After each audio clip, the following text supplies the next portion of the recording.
tayo sa itaas ng bundok. At spring na dito, malapit nang magtunawan yung snow. Malinis na yung kalsada natin, no? Nabunutan tayo ng ngipin kahapon, mga kabayan. Ang nangyari kasi, dito din nagtatrabaho yung misis ko dati, mga kabayan, no? Good morning, mga kabayan. So ito na yung itsura ng Nook City, Greenland ngayon. Medyo maliwanag na yung umaga natin dahil malapit na yung summer at yung mga snow ay kukunti na lang.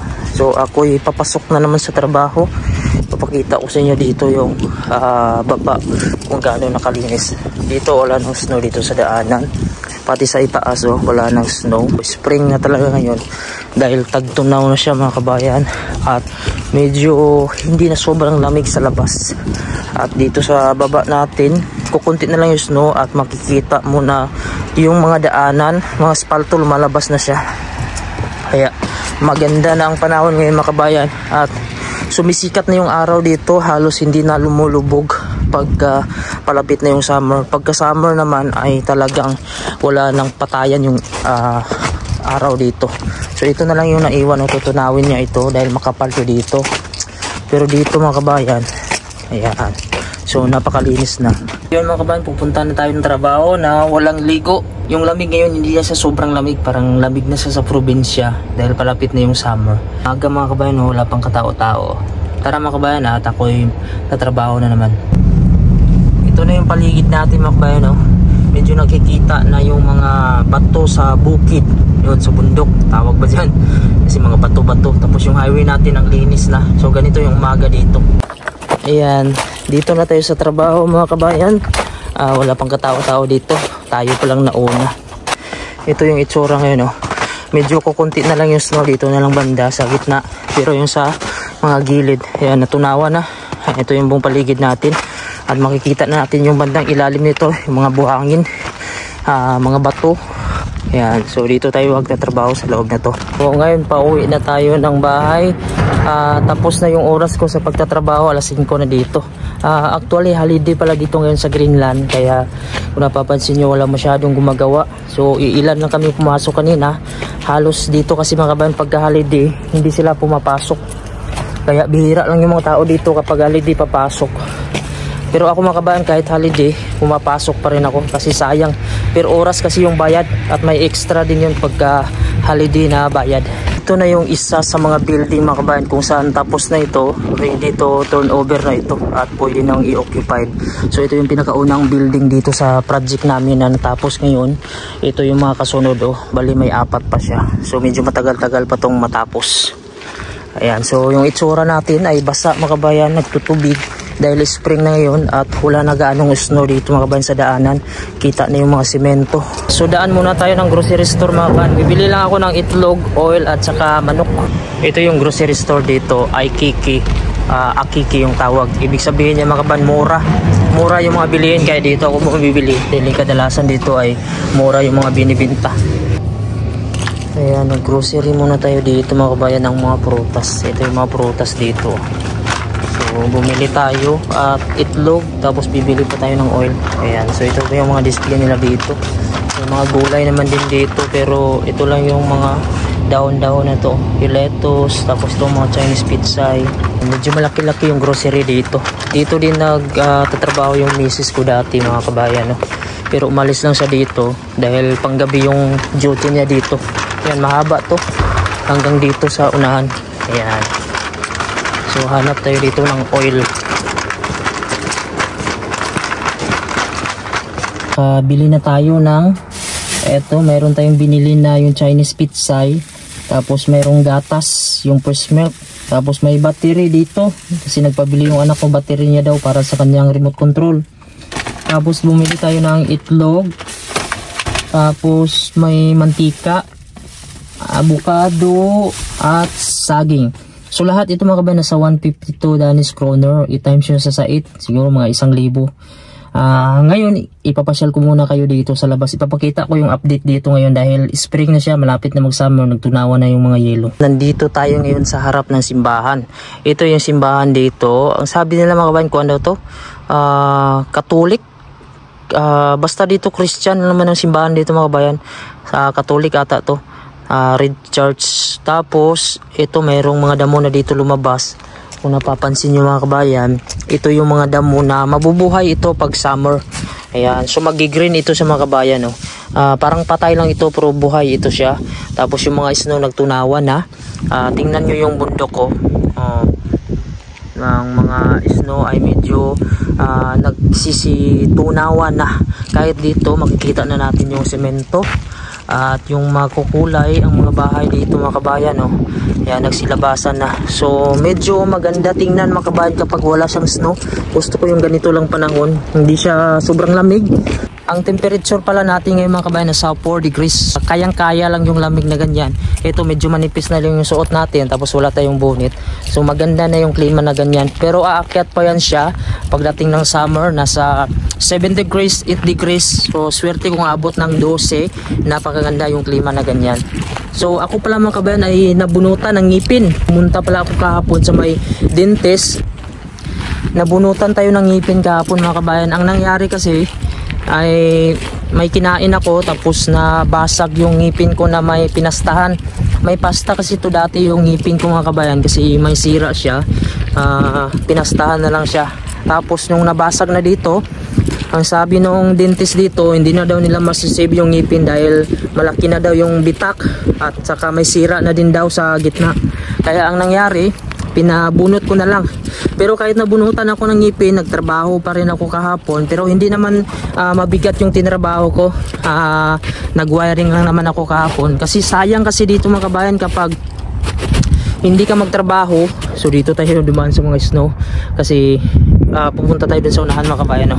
Kapag hindi ka kasi magtrabaho dito mga kabayan, no, wala ka talagang sasahurin. So kaya nagtrabaho pa rin ako kahapon.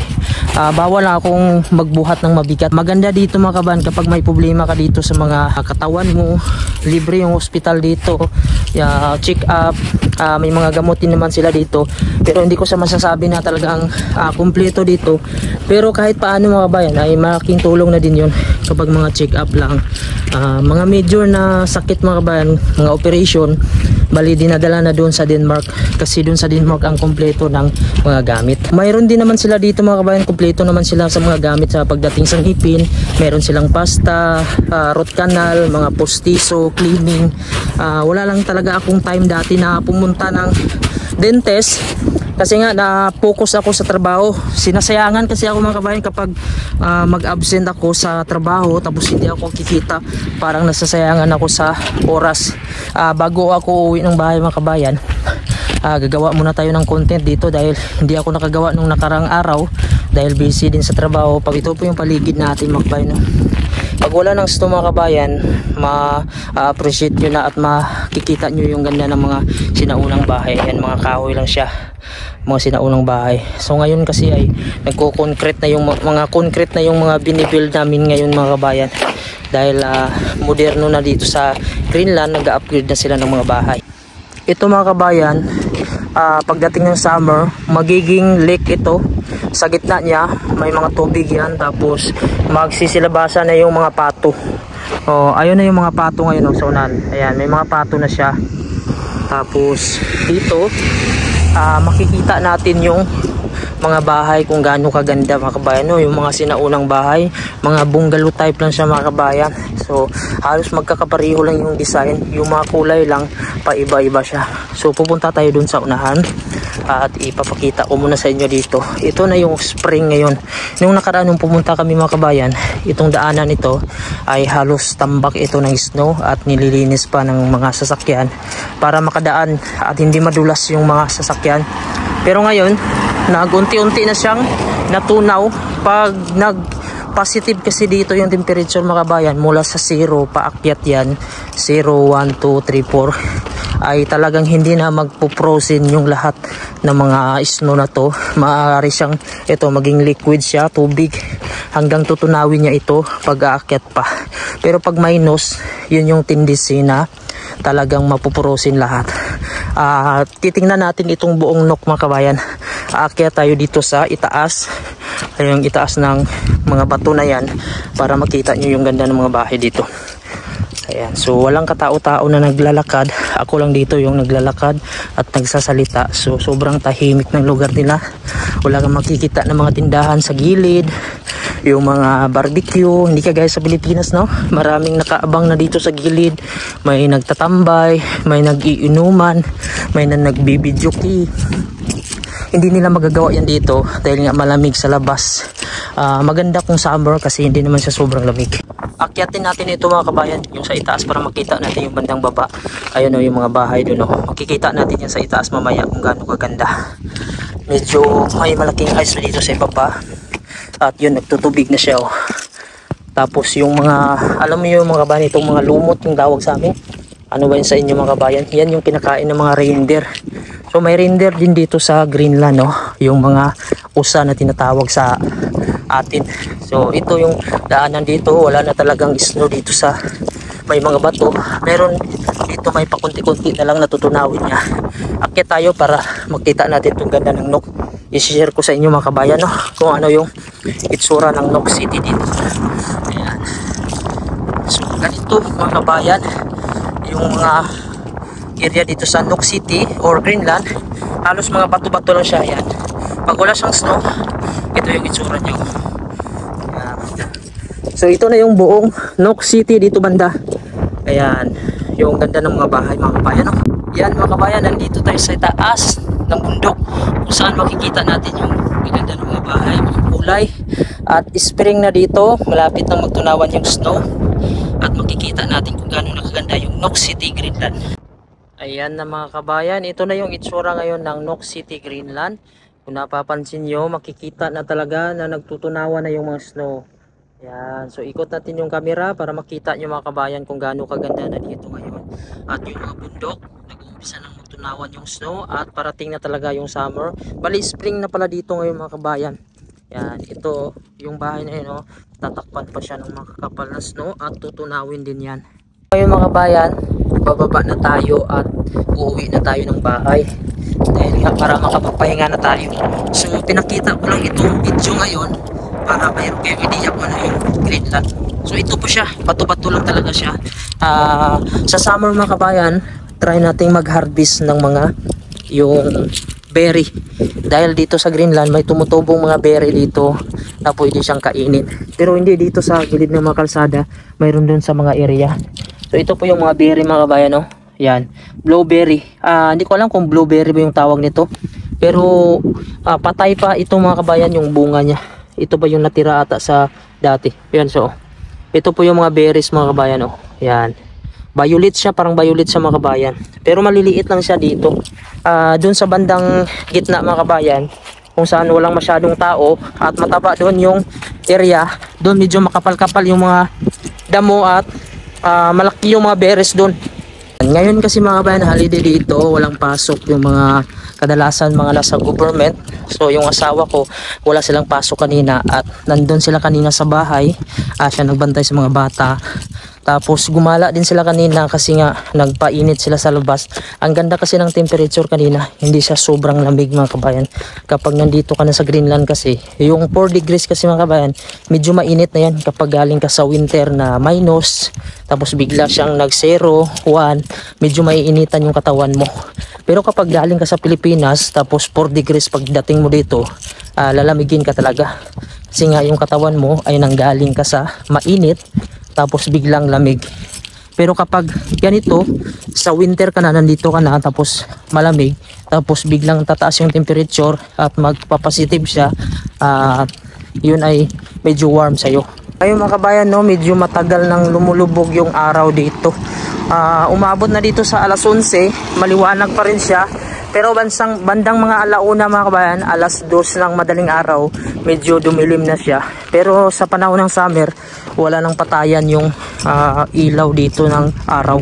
So tuloy-tuloy yung sikat ng araw dito. Kapag panahon ng summer, ikaw na lang talaga mag-a-adjust at kailangan lagi mong nabantayan yung oras.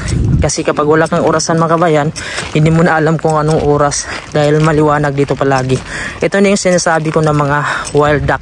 Hindi ko alam mga kabayan kung ito ba sila ay nakakain. Ayan o, lumilipad sila. Pero pag winter, hindi ko to sila nakikita. Yung palapit na yung summer, nakikita ko sila.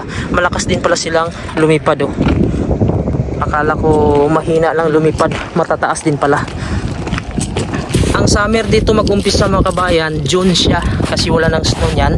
Tapos, uy, malalim dito. Malalim yung naapakan ko. Tapos matatapos siya pagka September, may snow na naman yan. Kadalasan yan katapusan ng September. So June, July, August, September. So 3 months lang dito yung summer. At pagka September mga kabayan, balik na naman snow. Tapos October, doon na yun medyo lalakas yung snow. November, yan na yung makapal-kapal. So mas mahaba dito yung panahon ng winter kaysa summer sa Greenland. Kaya ang Greenland dito kapag summer siya, umaabot pa rin yung temperature niya sa 4 degrees, 2 degrees. Pagka 5 degrees, okay na siya, 6 degrees. Kapag matindi talaga yung sikat ng araw mga kabayan, hindi malakas yung hangin, umaabot naman siya sa 10 degrees. Tapos 12 degrees, pero bihira lang yun. Yun yung pinakamagandang klima dito sa Greenland, 12 degrees. Kasi medyo mainit-init yun. Pwede kang maligo nun sa dagat. Kasi naranasan ko mga kabayan, nagbabad ako sa init, mga 12 degrees yung init. Tapos wala siyang hangin. Sinubukan kong maligo sa dagat. Pero saglit lang dahil napakalamig pala pagka nakababad ka na at masakit. Nandun yung sasakyan ko sa unahan. Tapos malayo pang ikutan natin. Dito tayo dadaan sa may bato-bato. So mayroon silang ginawa dito na ano ba to? Lagayan ng mga garden. May kahoy sa dito. Nabubuhay ito mga kabayan sa panahon ng summer. So dadahon ito. Ayan, makikita mo, hindi ito patay. Ganito lang siya dahil nga malamig dito, hindi siya nagdahon. Pero sa panahon ng summer, dadahon ito. Ayan, so wala talaga kang makikita dito na mga puno na nabubuhay talaga na natural. Ito ay tinanim nila to dito. Hindi ko alam kung saan pa sila kumuha nito ng mga puno at similya, no? Tinusok lang ata nila yan dito mga kabayan. So ayun mga kabayan, babiyahe tayo papunta dun sa bahay. Ipapakita ko sa inyo ang mga itsura dito ng daanan papunta ng bahay. Hindi naman sa kalayuan. Tara, samahan niyo ako mga kabayan. Tara, biyahe tayo mga kabayan papunta ng bahay. Ipapakita ko sa inyo dito kung ano yung itsura. Ayan, so malinis na yung kalsada natin, no? Wala na siyang snow dito sa kalsada. Dito na lang sa bandang mga gilid. Tutunawin na yan mga kabayan pag tuloy-tuloy na talaga yung init. Ayan. Ayan. So umpisa na naman mga kabayan ng mga tourist spot. Bisita na ng mga tourist ngayon mga kabayan. Umpisa na sa Greenland. Pero nung nakaraan mga kabayan, April, may nagbisita na cruise ship dito. Hindi lang ata medyo natuloy dahil nga nakailang snow na. Kadalasan kasi pag April, tuloy-tuloy na talaga yung bisita ng mga cruise ship. Pero ngayon mga kabayan, pag ganito, may mga schedule na yung mga cruise ship. So bibisita na din tayo sa mga susunod na araw dito. At ipapakita ko sa inyo yung mga cruise ship na dadaan. Ayan. So marami nang naggala dito ng mga kabataan. At gusto nila yung ganitong panahon, medyo may araw siya. Ayan, ngayon mga kabayan, nandito na tayo sa bahay. So naalala nyo dati mga kabayan, dito ako na-stop. Pero ngayon mga kabayan, wala na oh. Nakikita na yung semento. So pasok na tayo sa bahay mga kabayan, no? So tingnan natin kung anong ginagawa ng mga mag-ina ko sa loob. Masarap sa pakiramdam mga kabayan kapag uuwi ka ng bahay tapos may nag-aantay sa iyo. So dati kasi mga kabayan ay ako lang umuwi. Pagdating ko ng bahay, ako pa magluluto, maglilinis, maglalaba. Ngayon mabuti nandito yung asawa ko dahil siya nag-aalaga ng bata tapos naglalaba, nagluluto. Pero minsan mga kabayan, ako naman nagbabantay ng mga bata at tumutulong naman ako sa paglalaba. Sa pagluluto lang talaga yung asawa ko dahil makuhan siya sa pagkain mga kabayan. Siya yung magaling magluto. Nandito na tayo sa bahay mga kabayan, no? So titingnan natin kung anong ginagawa nila. Kung tulog pa sila. Kunin ang dala natin.